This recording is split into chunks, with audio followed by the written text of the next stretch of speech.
पांचवें गुरु नानक गुरु अर्जन देव जी महाराज बहुत प्यारी शिक्षा दे रहे हैं और हमें भरोसा भी दिला रहे हैं। प्यार से बोलिए धन गुरु नानक।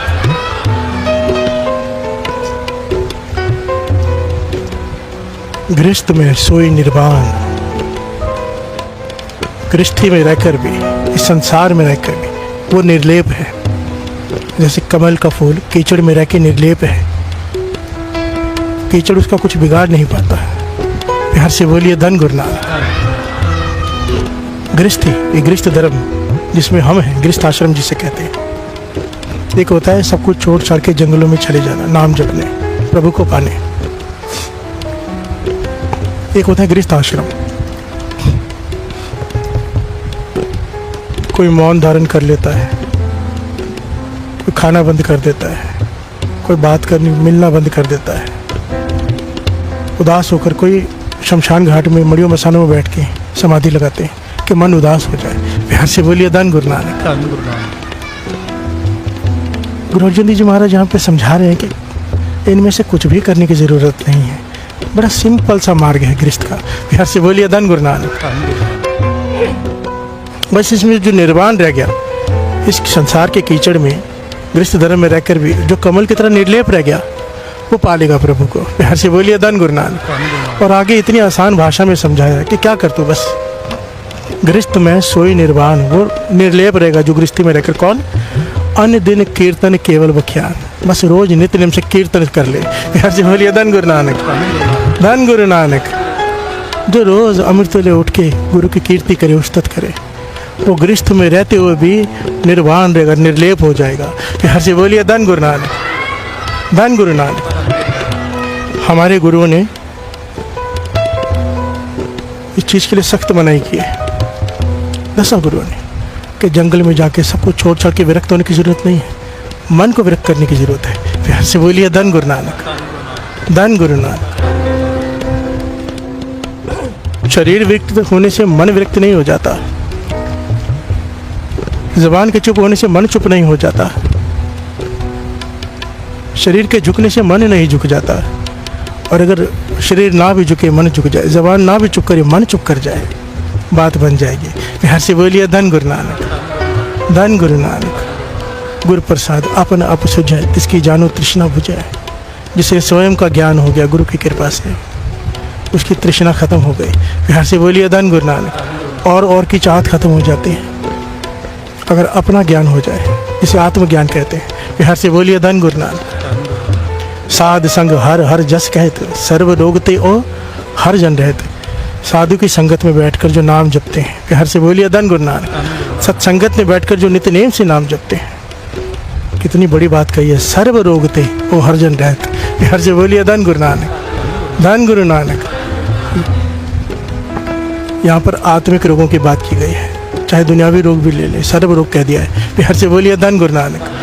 काम क्रोध लोभ मोह अहंकार के रोग खत्म हो जाएंगे।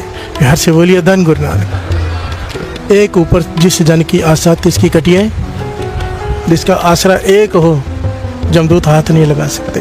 प्यार से बोलिए धन गुरु नानक। 2 3 4 10 आसरे नहीं, केवल एक। प्यार से बोलिए धन गुरु नानक। एक तकिया परोसा तेरा और सबे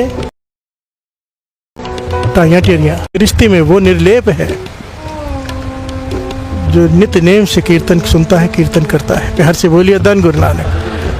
कीर्तन का अर्थ है गुरु की कीर्ति, गुरु की उस्तत। प्यार से बोलिए धन गुरु नानक। सारे बोलिए धन गुरु नानक। मेरे गुरु गोविंद सिंह जी महाराज विराजमान है अनंतपुर शहर में। एक माता पिता रोते हुए आ गए, बड़ी प्यारी घटना है, और एक घटना में 3 साखियां हैं। प्यार से बोलिए धन गुरु नानक।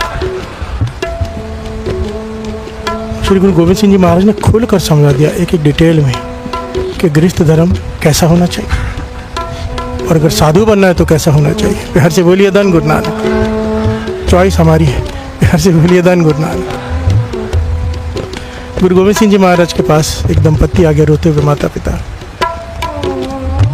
बेनती की पाछा हमारा एक लड़का, जवान नौजवान लड़का, बड़ा ऊंची अवस्था का मालिक है, नित्यनेम करता है, अमृत वेला संभालता है, सारे काम करता है और हर काम में निपुण है, सियाना है। अचानक गायब हो गया है। बिहार से बोलिए धन गुरु नानक। कितने महीने हो गए नहीं मिल रहा, अचानक चला गया। हमने बहुत कोशिश की, सब जगह भटक के आखिर में आपके पास आए हैं। तरस करो, हमारा इकलौता बेटा है। बिहार से बोलिए धन गुरु नानक। कहाँ चला गया है कुछ नहीं पता, है नहीं है कुछ नहीं पता। बिहार से बोलिए धन गुरु नानक। मेरे गुरु गोविंद सिंह जी महाराज भाई दया सिंह जी को अपने पास बुलाया, कहने लगे पालकी लेकर जाओ, पालकी ध्यान देना।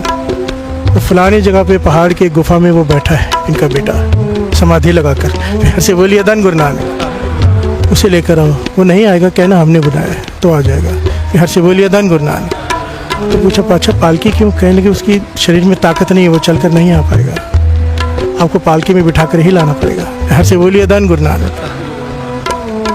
वो गए भाई दया सिंह जी सेवादारों को ले जाकर उसी जगह पे गए जहाँ पे गुरु गोविंद सिंह जी महाराज ने बताया था, अंदर एक साधु समाधि लगा के बैठा है। बिहार से बोलिए धन गुरु नानक। दुबला पतला शरीर हो चुका है और समाधि में बैठा है।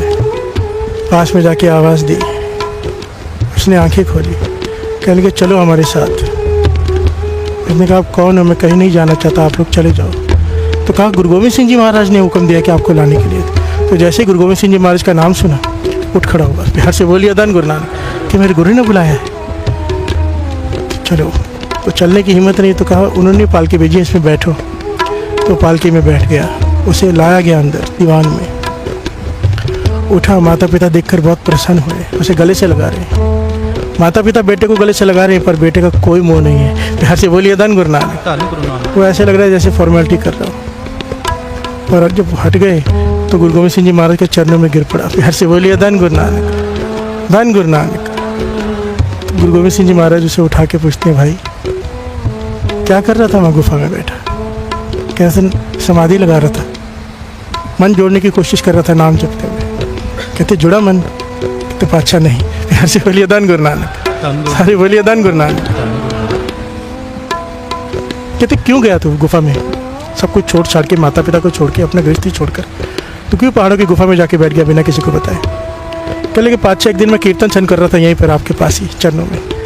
तो रागी कीर्तनी सिंहों ने ये शब्द पढ़ा, ये शब्द चल पड़ा, ए मन प्यारिया तू सदा सच संभाले। गुरु अमरदास जी कह रहे हैं, ए कुटुंब तुझे देखदा चले नहीं तेरे नाले। ये जो परिवार तू देख रहा है, रिश्तेदार देख रहा है, जब मुसीबत आएगी तेरे साथ कोई नहीं चलेगा। बिहार से बोलिए धन गुरु नानक। साथ तेरा चल नहीं, जो तेरे साथ चलेंगे नहीं उनके साथ अपना मन क्यों लगा रहा है? इस नाल क्यों चित लाई? ऐसा कम मूल्य ना कि जित अंत पछोताई। ऐसा काम करता है कि जिसमें अंत में पछताना पड़े। बिहार से बोलिए धन गुरु नानक। तो अच्छा, इस शब्द सुना, मेरे सीने में तीर लग गया, बैराग जाग गया कि जब कोई अपना है नहीं, साथ किसी ने चलना नहीं है, कोई साथ देने वाला नहीं है दुख में, तो मेरा मन गृहस्थ आश्रम से उखड़ गया। मैं वहाँ जाके बैठ गया। बिहार से बोलिए धन गुरु नानक।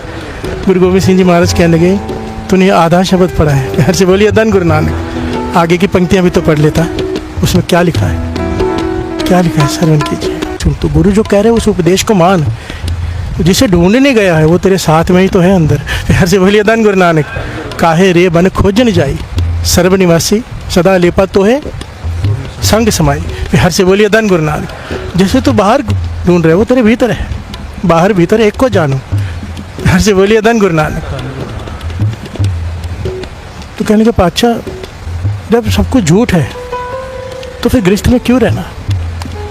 मन करता है विरक्त होकर अलग बैठ जाना। गुरु गोविंद सिंह जी महाराज ने यहाँ पे बहुत डिटेल में समझाया सत्संगत जी, बहुत डिटेल में। कहने लगे, मैं ये नहीं कहता हूँ कि जो साधु बाहर बैठे हैं वो गलत हैं, नहीं, रास्ते दो हैं, दोनों को समझ ले कैसे होने चाहिए।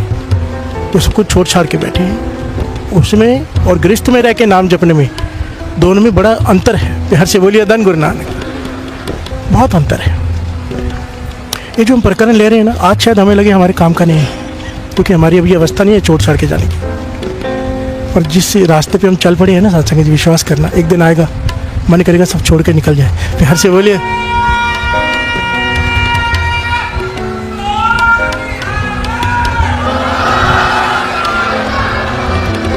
मेरा बार बार मन करता है छोड़ के चला जाऊं, बार बार मन करता है, पर हुक्म है महापुरुषों का रुका हुआ हूँ कि संगत को अमृतुल्य से जोड़ना है। बिहार से बोलिए धन गुरु नानक। सारे बोलिए धन गुरु नानक। ਧੰਨ ਗੁਰੂ ਨਾਨਕ। जैसे गुरु की मर्जी जैसे कराए। पॉइंट यहाँ पर यह है, आज हो सकता है कई लोगों को लगे कि ये प्रकरण हमारे किस काम का, पर जिस रास्ते पे आप चल पड़े हो ना, अमृत लौट के नाम जपना जिन्होंने नेम बना लिया, मन विरक्त होता जाएगा, गृहस्थ में रह के भी गृहस्थ से उपराम होता जाएगा, बीच में रह के भी खुशी में रह के मन उदास होता जाएगा। और ये चाहिए, गुरुमुख बहु माहे अकेला, वाणी कहती है ये अवस्था चाहिए। फिर से बोलिए धन गुरु नानक। ਧੰਨ ਗੁਰੂ ਨਾਨਕ। कोई चीज़ अच्छी ना लगे सिवाय नाम के, अंदर ही अंदर इंसान उदास रहे, बाहर चाहे हंसे, अंदर से उदासी। फिर से बोलिए धन गुरु नानक। ਧੰਨ ਗੁਰੂ ਨਾਨਕ। धन गुरु नानक। गुरु गोविंद सिंह जी महाराज कहते लगे मैं तुझे समझाता हूँ। कहते जो साधु हैं, जो घर बार छोड़कर बाहर बैठ के नाम जप रहे हैं, समाधि लगा रहे हैं, वो ऐसे हैं मानो मैदान में जंग कर रहे हैं, मैदान में, खुले मैदान में चारों तरफ से हमला होता है, कहीं से भी चोट लग सकती, कहीं पे भी वार हो सकता है, खुला मैदान है। जो साधु बंदगी कर रहे हैं घर बार छोड़कर, पॉइंट को समझना। कहते हैं वहाँ पर कोई बहुत बलशाली या बहुत ज़्यादा कोई ताकतवर होगा वही बच सकता है। प्यार से बोलिए धन गुरु नानक। खुले मैदान में जंग करना एक माहिर महारथी चाहिए।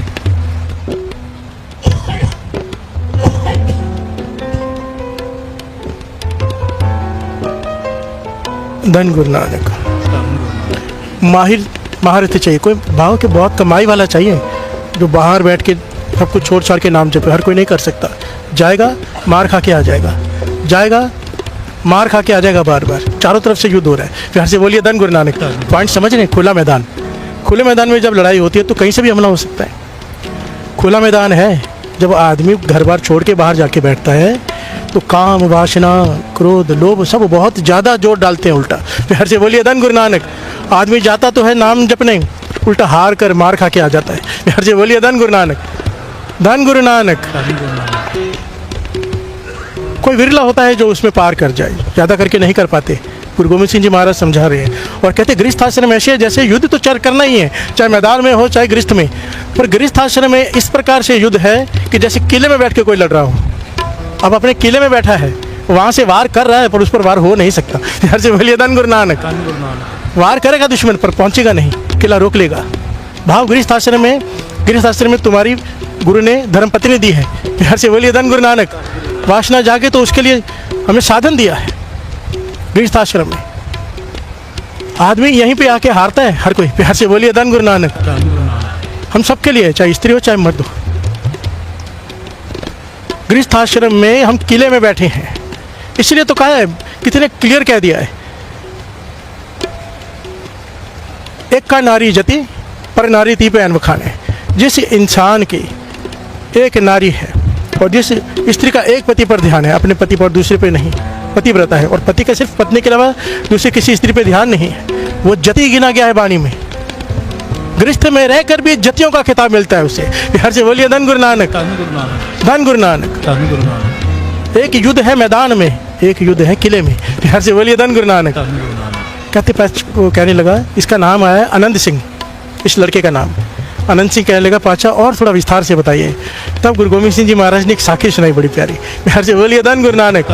कि साधु हो तो कैसा और गृहस्थी हो तो कैसा। कहने लगे चॉइस कर रही, तुझे क्या करना है। बिहार से बोलिए धन गुरु नानक। दो साखियाँ सुनाई गुरु गोविंद सिंह जी महाराज ने यहाँ पर, हम दोनों श्रवण करेंगे। गुरु गोविंद सिंह जी महाराज अनंत सिंह को समझाते हैं, गृहस्थ धर्म प्रधान है, प्रधान। कहते देखो मैं भी अपने बालक अपने गोद में लेकर बैठा हूँ ना। बिहार से बोलिए धन गुरु नानक। सारे गुरुओं ने गृहस्थ धर्म पालन करके दिखाया है ना, क्या जरूरत थी उन्हें हमें समझाने के लिए। बिहार से बोलिए धन गुरु नानक। धन गुरु नानक। देखिए गुरु अर्जन देव जी महाराज क्या कह रहे हैं। गुरु गोविंद सिंह जी महाराज जी बात अनंत सिंह जी को समझा रहे हैं, असल में हम सबको समझा रहे हैं। नानक सतगुर पेटे पूरी होवे जुगत, हसंदिया खिलंदिया पैरंदिया खवंदिया, हसंदिया खिलंदिया पैरंदिया खवंदिया, विचे होवे मुक्त मुक्त। यहाँ से बोलिए धन गुरु नानक। कहते गृहस्थ धर्म कितना प्रधान है और कितना आनंदमयी है, इसमें तू मुक्त हो जाएगा। नानक सतगुरु बेटी है पूरी होवे जुगत, बस जुगति को अपना ले तो गृहस्थ धर्म में रहकर प्रभु को पालेगा। नानक सतगुरु बेटी है, सतगुरु को पालेगा। और कैसे पालेगा? हंसते हुए। खेलते हुए, कपड़े पहनते हुए अच्छे अच्छे, खाते हुए अच्छा अच्छा, सब कुछ करते हुए साधु भूखे रहते हैं, ना पहनने को, ना खाने को, ना खेलना, ना हंसना। तो गृहस्थ में रह के चारों काम कर सकता है और गुरु को पा सकता है। जुक्ति अपना ले। जुक्ति क्या है? अमृत वेला गुरु को दे दे। हर से बोलिए धन गुरु नानक, धन गुरु नानक। कसंदिया, खेलंदिया, पहनंदिया, खावंदिया, विच्च होवे मुकत। अब गुरु गोविंद सिंह जी महाराज जो साखी सुना रहे, कहते एक साधु विरक्त बैठा है जंगल में कुटिया डाल के, नाम जप रहा है।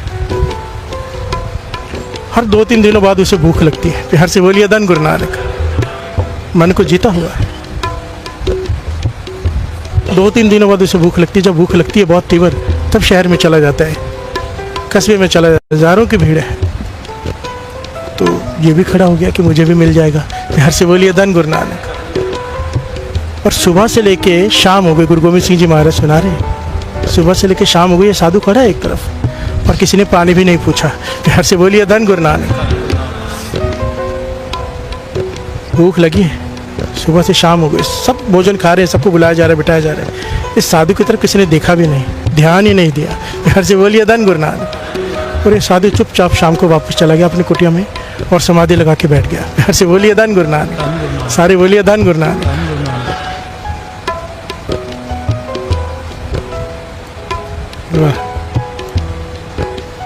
समाधि में लीन है, आवाज आई, आंखें खोली है। हर से बोलिए धन गुरु नानक। आंखें खोली तो सामने देव मनुष्य खड़े, बहुत सारे। कहते हैं आप कौन? कहने लगे हम भगवान के दूत हैं। हर से बोलिए धन गुरु नानक। हमें भगवान ने भेजा आपके पास। कहता आपके हाथ में ये मशाले क्यों है? इतने सारे लोग। कहते भगवान ने हमें भेजा है कि मेरे प्यारे का निरादरी हुई है, मेरे प्यारे के, आप उनके प्यारे हो, दिन रात उनकी भक्ति में लीन रहते हो। भगवान से देखा नहीं गया कि जिस हवेली के बाहर, जिस सेठ को उन्होंने इतना धन दिया, सब कुछ दिया, आप उसकी हवेली के बाहर खड़े रहे सुबह से लेकर शाम तक और आपको पानी तक नहीं पूछा। भगवान को बहुत दुख हुआ है। प्यार से बोलिए धन गुरु नानक। ध्यान से सुनना, भगवान को बहुत दुख हुआ है और उसने कहा है कि जाओ सारे गांव को आग लगा दो, सारे शहर को आग लगा दो, ये शहर रहने लायक नहीं। और शुरुआत करना उस हवेली से जहाँ पर मेरा प्यारा भूखा गया, जहाँ से सबसे पहले आग वहाँ लगाना। हर से बोलिए धन गुरु नानक। और कहने लगे कि हमें हुक्म दिया कि आपको साथ में लेके जाए, आपकी आंखों के सामने आग लगाई जाए, जो ने आपकी इतनी बड़ी निरादरी की है, आपके सामने भस्म हो जाए सब। हर से बोलिए धन गुरु नानक। चलिए हमारे साथ। साधु कहने लगे भाई ये क्या कह रहे हो आप? हर से बोलिए धन गुरु नानक। किसको आग लगानी है? किन्होंने निरादरी की है? अगर भगवान ने मेरी किस्मत में रोटी लिखी होती आज देना, तो रोकने वाला कौन होता है? हर से बोलिए धन गुरु नानक। देने वाला परमात्मा है। अगर उसने नहीं लिखी आज मेरे किस्मत में रोटी, तो वो सेठ क्या कर लेगा नहीं देने का? उसके हाथ में कहाँ है ताकत ना देने की? हर से बोलिए धन गुरु नानक।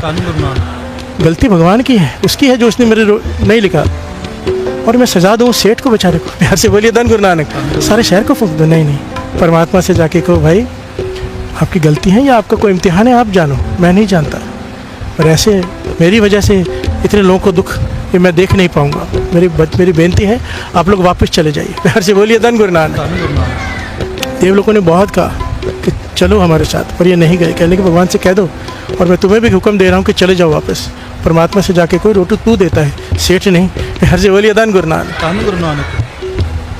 परमात्मा से जाके जब ये बात कही देवदूतों ने, रात में कहने लगे अच्छा, वो कहता कि देने वाला मैं हूँ। हर से बोलिए धन गुरु नानक। सब कुछ मेरे हाथ में ही है।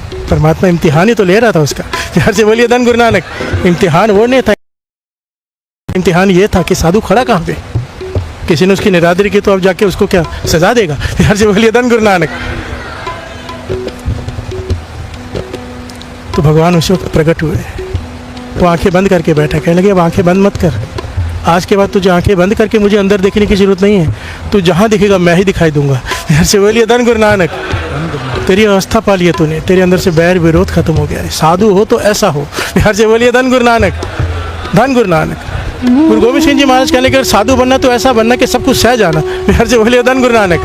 और अगर गृहस्थी बनना है तो ऐसे बनना। हर से बोलिए धन गुरु नानक। कैसे हमारे लिए शिक्षा है। भाई साहब गुरदास जी कह रहे हैं, जैसे सर सरिता सकल में समुद्र बड़ो, जितनी भी नदियाँ नाले सब कुछ हैं, सबसे बड़ा क्या है? समुद्र। प्यार से बोलिए धन गुरु नानक। सारे बोलिए धन गुरु नानक। मेर में सुमेर बड़ो जगत बखान है, पर्वतों में सबसे बड़ा पर्वत है सुमेर पर्वत। प्यार से बोलिए धन गुरु नानक। वृक्षों में सबसे कीमती है चंदन, तरवर बिखे जैसे चंदन बिरक बड़ो। धातु में कनिक अति उत्तम कैम मान है, धातु में सबसे उत्तम धातु कौन सी है? सोना। प्यार से बोलिए धन गुरु नानक। पंछियन में हंस, मृगराजन में शार्दूल। हंस पक्षियों में सबसे बड़ा है। जंगल में सबसे ताकतवर किसे माना जाता है? राजा जंगल का शेर। प्यार से बोलिए धन गुरु नानक। रागन में श्री राग, जितने भी राग हैं श्री गुरु ग्रंथ साहिब जी की वाणी में 31 राग हैं, श्री राग को मुख माना जाता है। प्यार से बोलिए धन गुरु नानक। रागन में श्री राग पारस पखान है, जैसे पत्थरों में पारस सबसे कीमती माना जाता है वो भी पत्थर पर पारस है। प्यार से बोलिए धन गुरु नानक। इसी प्रकार ज्ञानन में ज्ञान और त्यानन में त्यान गुरु। चाहे जितने मर्जी वेद शास्त्र पढ़ लो, जो ज्ञान गुरु देता है वो सबसे श्रेष्ठ है। जिसका भी ध्यान लगा लो, किसी का भी, जो ध्यान गुरु के चरणों में लगना है वो सबसे श्रेष्ठ है। प्यार से बोलिए धन गुरु नानक। इसी प्रकार सकल धर्म में गृहस्थ प्रधान है। जितने भी धर्म हैं, जितने भी आश्रम है, सबसे प्रधान आश्रम है, धर्म है गृहस्थ धर्म, जिसमें गुरु ने हमें रखा है। प्यार से बोलिए धन गुरु नानक। धन गुरु नानक। गृहस्थ आश्रम। प्यार से बोलिए धन गुरु नानक। गुरु गोविंद सिंह जी महाराज कहने लगे अभी गृहस्थ आश्रम कैसा हो? अगर गृहस्थी हो तो कैसा हो? कहने लगे जंगल है, जंगल में शिकार खेलने आया कि मारूंगा। उसका काम है, शिकार करता है, भोजन खाता है।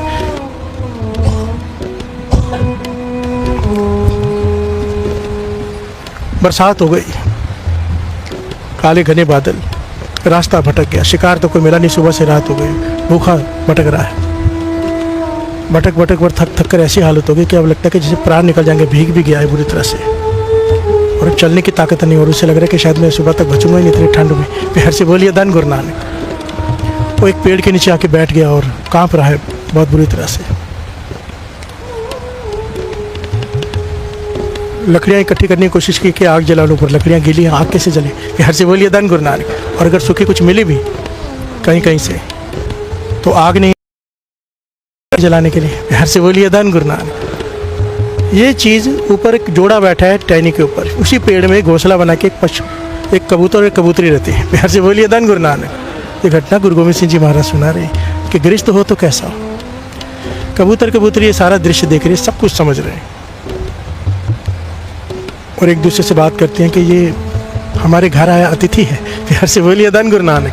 हमारी पेड़ के शरण में है, हमारे पास आके बैठा है, हम इसकी कोई सेवा करें। बेचारा तकलीफ में कांप रहा है, भूखा भी है, अधमरा हुआ है। तो कबूतरी कहने लगी हम क्या कर सकते? कहते वो सामने देखो गांव दूर आग जल रही में छोटे से कुछ से बना है, बारीक बारीक लकड़ी से। अगर हम इसे अपना घोंसला दे दें तो इसकी आग जल जाएगी और ये बच जाएगा। प्यार से बोलिए धन गुरु नानक। धन गुरु नानक। गुरु गोविंद सिंह जी महाराज कहते हैं कबूतर की बात मानकर कबूतर दोनों ने मिलकर घोंसले को धक्का दिया, नीचे वो नीचे गिर गया। उसने देखा नीचे घोंसला गिरा है, बारीक बारीक लकड़ियाँ।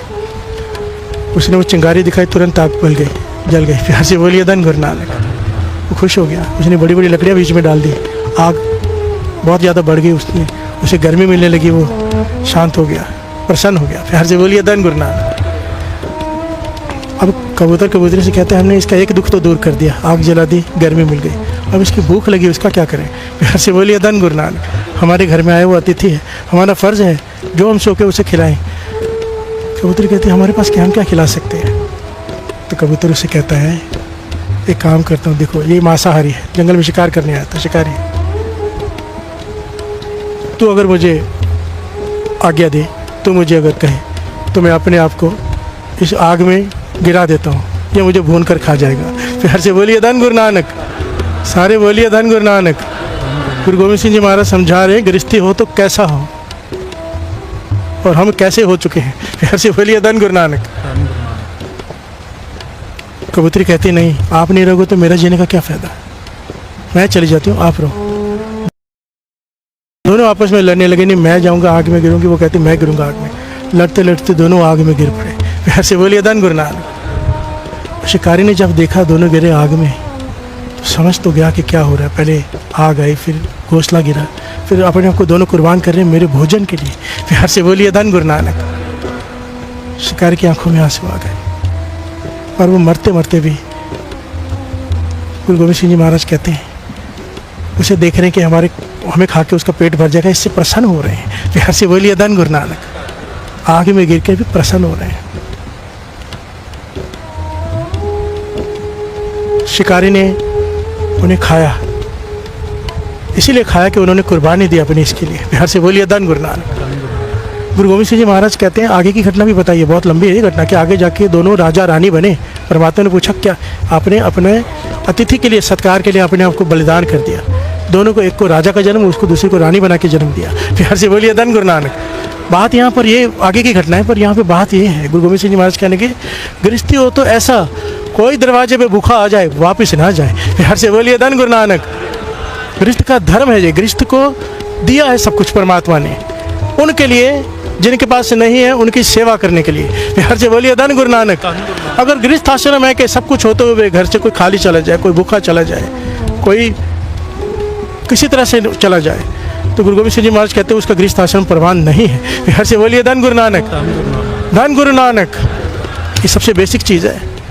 मैं ऐसे कईयों को जानता हूँ, हमारी संगत में है, बहुत प्यारे गुरु के, उनके घर में कोई आ जाए ना, कभी भी माथे पे त्योड़ी नहीं चढ़ती कि कहाँ से आ गया, क्यों आ गया। उसी वक्त बड़े चाव से उनको खाना पूछते हैं और मन से खिलाते हैं। हर से बोलिए धन गुरु नानक। आजकल तो हम लोगों ने लगाना शुरू कर दिया, बिवेयर ऑफ डॉग्स, अंदर कुत्ता है। हर से बोलिए धन गुरु नानक, ताकि कोई आ ना जाए। पहले लिखते थे अतिथि देवो भव, कोई आए बस। हर से बोलिए धन गुरु नानक। अब कोई आ जाए तो कहते हैं अरे बुरे टाइम पे आ गया, खाना खाने बैठे थे। हर से बोलिए धन गुरु नानक। हम सबका ये हाल है।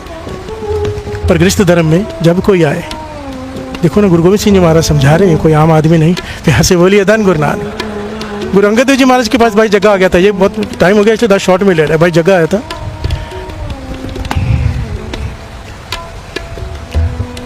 5 मिनट का बस ले लेते हैं, 5-10 मिनट। और वो आके बेनती करते हैं, पातशाह मैं बहुत भटका हुआ मन, कुछ रास्ता दिखाइए। गुरु अंगद देव जी कहते क्या रास्ता चाहिए? कहने लगे मेरा मन बड़ा उदास रहता है, मेरे मन को शांति नहीं। सब कुछ है मेरे पास, धन है, दौलत है, घर है, बीवी है, बच्चे हैं, सब ठीक है, कोई गलत भी नहीं है, ऐसा भी नहीं किसी के साथ मेरा कोई क्लेश है, पर फिर भी मन को शांति नहीं है। गुरु अंगद देव जी कहने लगे धन है तो, जिसे ज्ञान तो हुआ कि सब कुछ, इन सब में शांति नहीं है। फिर बोलिए धन गुरु नानक। ये तो इंसान समझता है कि सब कुछ है तो शांति है, शांति इन सब में नहीं है। फिर से बोलिए धन गुरु नानक। कहने लगे भी तकलीफ क्या है? कहने लगे मेरा मन किया कि मुझे शांति कैसे मिले, तो मैं एक जोगी के पास चला गया। तो जोगी कहने लगा अगर तुझे शांति चाहिए तो सब कुछ छोड़ छाड़ के मेरे पास आ जा, अपनी स्त्री, अपने बच्चे, अपना परिवार, अपना बिजनेस सब छोड़ के आ जा।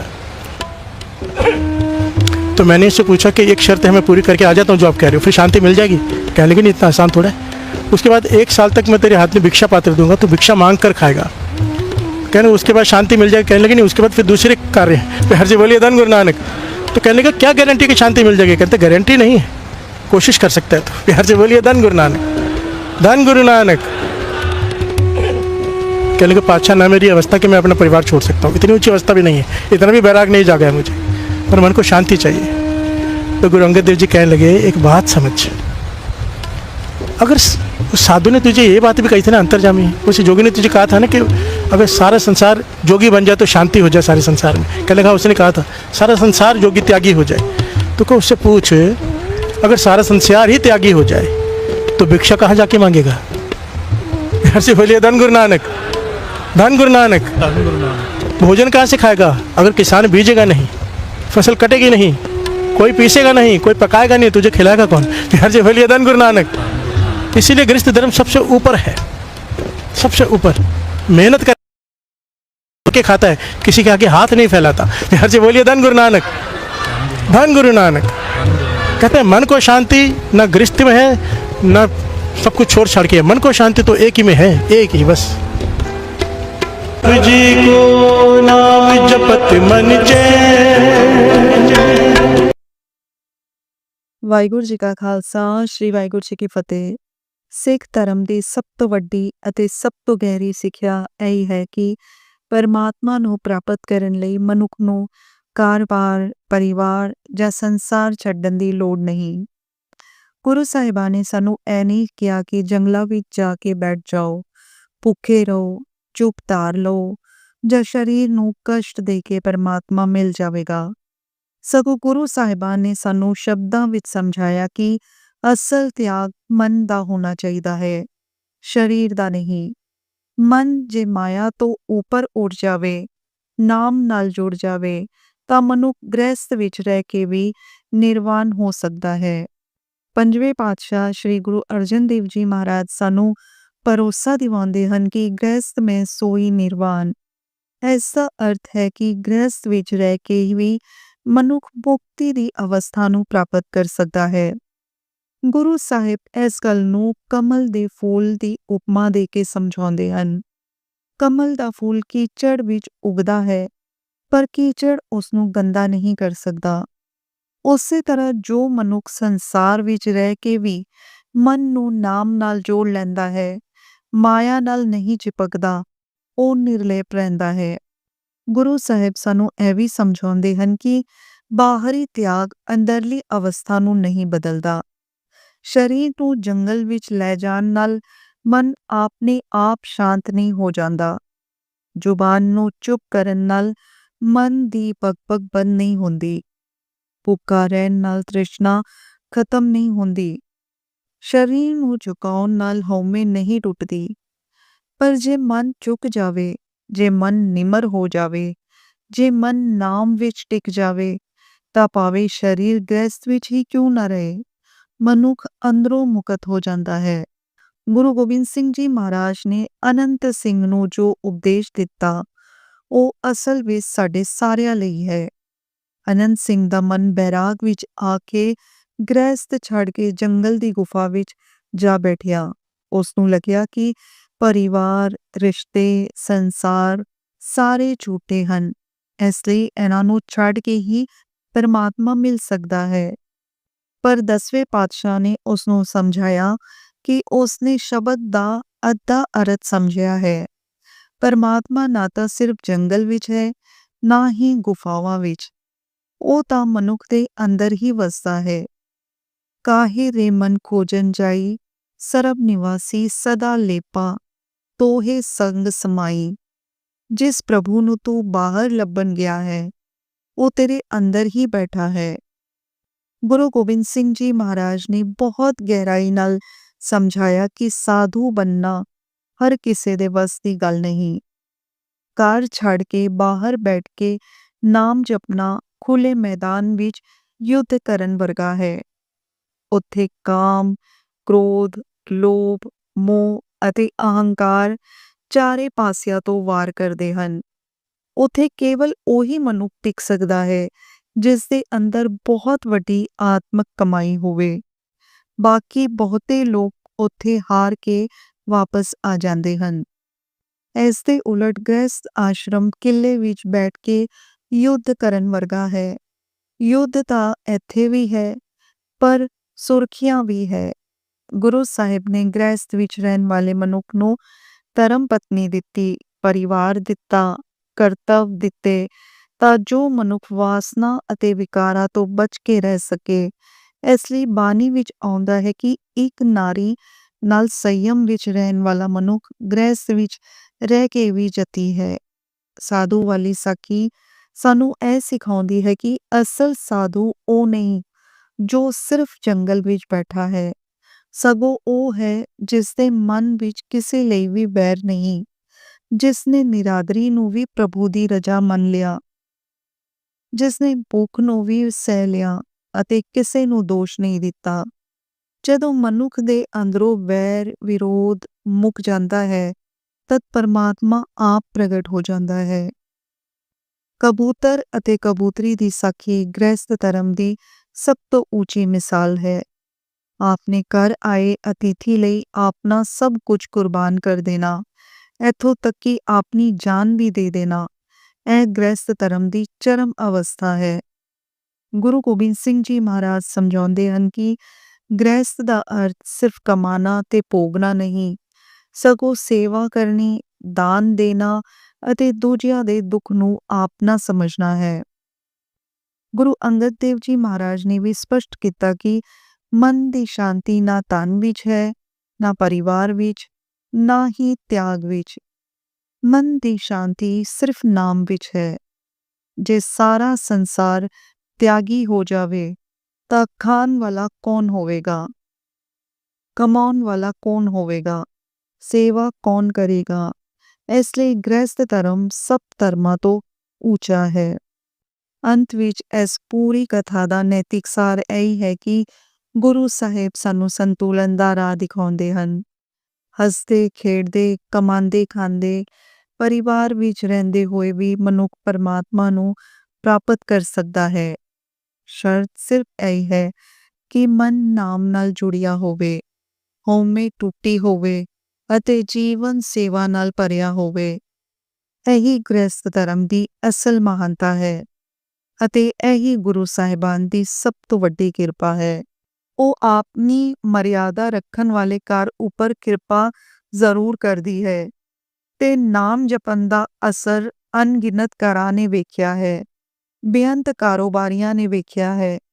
ਜਦੋਂ ਉਹ ਹਰ ਦਿਨ ਆਪਣੇ ਕੰਮ ਦੀ ਸ਼ੁਰੂਆਤ 10-15 ਮਿੰਟ ਨਾਮ ਜਪ ਕੇ ਕਰਦੇ ਹਨ, ਤਦੋਂ ਕੰਮ ਵਿੱਚ ਨੇਮਤ, ਮਨ ਵਿੱਚ ਸ਼ਾਂਤੀ ਤੇ ਦਿਲ ਵਿੱਚ ਨਰਮਾਈ ਆ ਜਾਂਦੀ ਹੈ। ਮਜ਼ਦੂਰਾਂ ਦੇ ਮਨ ਨਰਮ ਹੋ ਜਾਂਦੇ ਹਨ, ਨੈਗੇਟਿਵਿਟੀ ਦੂਰ ਹੋ ਜਾਂਦੀ ਹੈ ਤੇ ਕੰਮ ਵਿੱਚ ਸੱਚਾਈ ਆ ਜਾਂਦੀ ਹੈ। ਨਾਮ ਮਨ ਨੂੰ ਉੱਥੇ ਲੈ ਜਾਂਦਾ ਹੈ ਜਿੱਥੇ ਮਨੁੱਖ ਆਪਣੇ ਅੰਦਰ ਦੀਆਂ ਗੰਦਗੀਆਂ ਤਿਆਗ ਦਿੰਦਾ ਹੈ ਤੇ ਜਦੋਂ ਮਨ ਸਾਫ਼ ਹੋ ਜਾਂਦਾ ਹੈ ਤਾਂ ਕਿਸਮਤ ਦਾ ਦਰਵਾਜ਼ਾ ਵੀ ਖੁੱਲ੍ਹ ਜਾਂਦਾ ਹੈ। ਇਹ ਸਾਰੀ ਕਥਾ ਸਾਨੂੰ ਇੱਕ ਹੀ ਗੱਲ ਸਮਝਾਉਂਦੀ ਹੈ, ਇਨਸਾਨ ਦੀ ਤਰੱਕੀ ਸਿਰਫ ਹੱਥਾਂ ਦੀ ਮਿਹਨਤ ਨਾਲ ਨਹੀਂ, ਮਨ ਦੀ ਸ਼ਾਂਤੀ ਨਾਲ ਹੁੰਦੀ ਹੈ।